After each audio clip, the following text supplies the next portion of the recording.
Assalamualaikum sahabat cerita hikayat. Semoga dalam keadaan sehat walafiat, amin.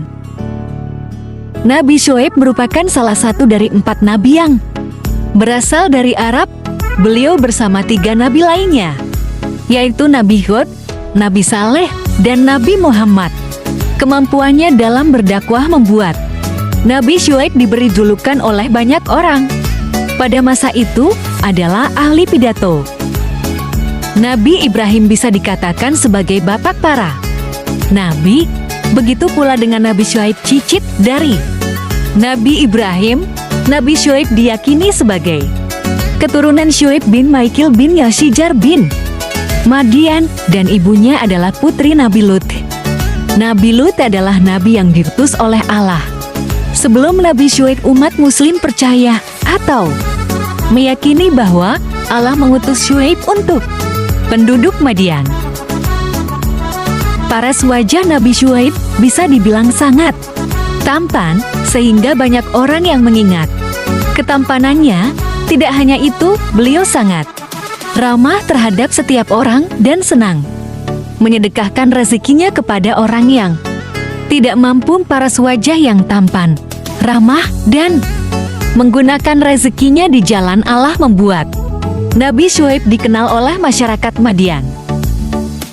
Selain itu, Nabi Syuaib merupakan keturunan asli suku Madian yang memiliki sifat dan perilaku mulia. Seperti banyaknya nabi yang memiliki banyak sekali sifat terpuji, kelahiran Nabi Syuaib terjadi pada tahun 1600 DTM. Secara harfiah, Nabi Syuaib memiliki arti memberikan petunjuk pada jalan kebenaran. Oleh sebab itu, ketika masih kecil, Nabi Syuaib selalu berusaha menjaga hatinya dan menahan dirinya agar tidak melakukan perbuatan buruk dan sia-sia. Sifat terpuji itu belum dimiliki oleh anak-anak seusianya pada masa itu. Sifat terpuji itu beliau bawa hingga beranjak remaja dan dewasa. Sifat terpuji yang dimiliki Nabi Syuaib menghasilkan sikap dan perilaku terpuji juga, sehingga banyak orang lain yang merasa terbantu dan bahagia. Nabi Syuaib akan menyapa terlebih dahulu kepada setiap orang yang lewat di hadapannya. Terlebih lagi, jika ada orang yang meminta bantuan, beliau tanpa berpikir panjang dan tanpa rasa malas langsung membantu seseorang yang meminta bantuan. Sifat dan perilaku terpuji hanya beliau lakukan untuk membuat orang lain bahagia. Sifat dan perilaku terpuji lainnya adalah selalu ingat akan kebesaran Allah dan selalu mendekatkan diri kepada NYE, serta hampir setiap harinya tidak menyiapkan waktu yang telah diberikan oleh Allah. Beliau selalu ingat dengan perintah-perintah Allah, seperti beribadah tepat waktu dan melakukan zikir kepada NYE, sehingga beliau lebih sering menghabiskan waktunya di tempat yang sunyi. Kaum Madian adalah bangsa Arab yang memiliki tempat tinggal atau menetap di daerah yang berada di pinggiran negeri Syam yang saat ini dikenal dengan Suriah. Tempat yang ditinggali oleh kaum Madian ini berbatasan langsung dengan Hijaz serta berdekatan dengan Danau Lut, suatu negeri yang menjadi tempat tinggal kaum Madian ini sangat dikenal dengan kehidupan berdagang dan bercocok tanam.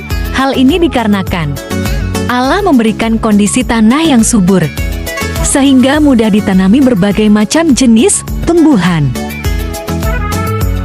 Namun, kondisi tanah yang baik dan bisa menghasilkan hasil pertanian yang baik juga ternyata membuat sebagian besar kaum Madian lupa bahwa ini semua pemberian dari Allah, sehingga tidak bersyukur atas kenikmatan yang diberikan olehnya. Selain itu, kaum Madian terdiri dari orang-orang kafir yang tidak mengenal Allah dan lebih memilih untuk menyembah pohon, dan pohon tersebut mereka kelilingi. Sifat dan perilaku yang dimiliki oleh kaum Madian ini sangat tidak mencerminkan terhadap ajaran-ajaran agama Allah atau jauh dari ajaran-ajaran yang diajarkan oleh Nabi Ibrahim, nabi-nabi sebelum Nabi Syuaib. Sifat dan perilaku yang dimiliki oleh kaum Madian seperti selalu bertingkah buruk, keji, hingga sering merugikan orang lain, tetapi menguntungkan diri sendiri. Kecurangan yang dilakukan kaum Madian biasanya oleh para penipu yang sudah dibutakan oleh kekayaan, sehingga para penipu itu seringkali menimbang suatu barang dengan berat yang tidak sesuai. Hal seperti itu sangat merugikan para petani dan pedagang-pedagang kecil yang ada di negeri Madian. Di sisi lain, para pedagang besar dan penipu di negeri Madian sangat diuntungkan dengan perbuatan buruk dan tidak terpuji itu. Maka dari itu, penduduk Madian yang miskin akan semakin miskin dan penduduk Madian yang kaya akan bertambah kaya. Mereka yang melakukan kecurangan ketika menimbang barang, maka timbangannya akan diganjal dengan batu, sehingga pembeli merasa barang yang akan dibeli sesuai KE untung AN.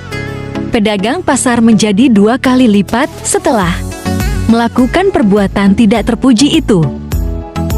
Lebih parahnya lagi, penduduk Madian yang sering melakukan kecurangan beranggapan bahwa mengurangi berat timbangan merupakan bentuk dari kepandaian atau keahlian dalam transaksi jual beli.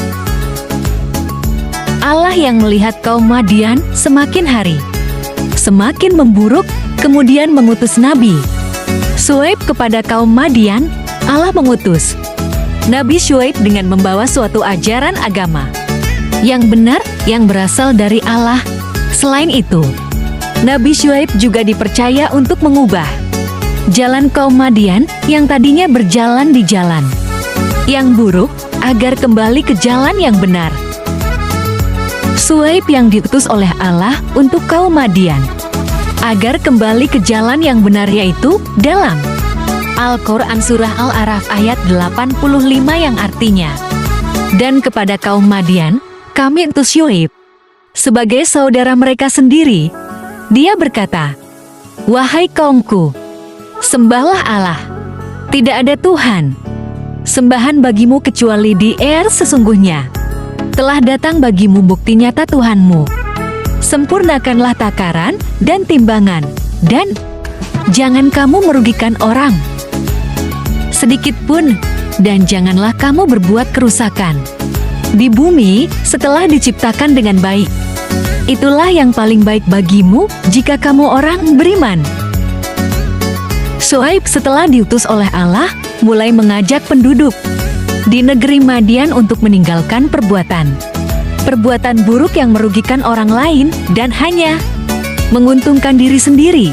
Selain itu, Nabi Syuaib juga mengajak penduduk Madian untuk tidak menyembah pohon lagi dan mengajak mereka menyembah Allah dan melakukan ibadah salat kepada Allah, serta percaya bahwa apa yang ada di muka bumi merupakan ciptaan Allah. Namun, penduduk Madian tetap berpegang teguh terhadap kepercayaannya dan tidak ingin meninggalkan sesuatu yang disembah sejak lama.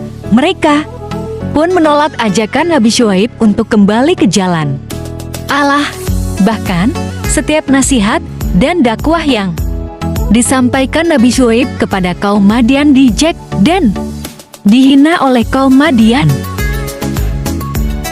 Kaum Madian yang tidak percaya terhadap ajaran yang dibawakan oleh Nabi Syuaib selalu menghina dan mencemuh Nabi Syuaib. Tidak hanya itu, Nabi Syuaib juga dianggap sebagai manusia yang lebih lemah bila dibandingkan dengan kaum Madian, dan Nabi Syuaib juga diancam oleh kaum Madian. Dikarenakan kaum Madian sangat susah untuk diajak kembali ke jalan yang benar, kemudian Nabi Syuaib mulai memberitahukan kepada mereka bahwa akan ada azab yang diberikan oleh Allah atas perbuatan-perbuatan buruk yang kaum Madian lakukan mendengar perkataan Nabi Syuaib? Penduduk Madian tidak merasa takut dan kembali mengancam beliau. Setelah melakukan berbagai macam dakwah dan ajakan untuk kembali ke jalan yang benar, tetapi kaum Madian tetap ingin menjadi orang-orang kafir, maka Nabi Syuaib berdoa kepada Allah agar penduduk Madian diberikan azab. Allah yang mendengar doa Nabi Syuaib kemudian mengabulkan doa itu. Kemudian Allah menyuruh Nabi Syuaib dan orang-orang yang beriman agar keluar dari kota yang diduduki oleh kaum kafir itu. Setelah Nabi Syuaib dan orang-orang beriman meninggalkan kota itu, Allah menurunkan cuaca yang sangat panas dan sangat kering yang membuat tumbuh-tumbuhan mati dan sulit mendapat kesejukan.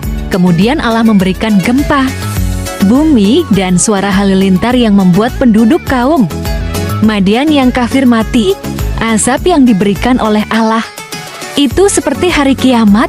Semua bencana itu terjadi karena kaum Madian tidak ingin kembali ke jalan Allah. Begitulah azab kaum Madian karena membangkang atas perintah untuk menyembah Allah yang disampaikan oleh Nabi Syuaib. Terima kasih. Wassalamualaikum.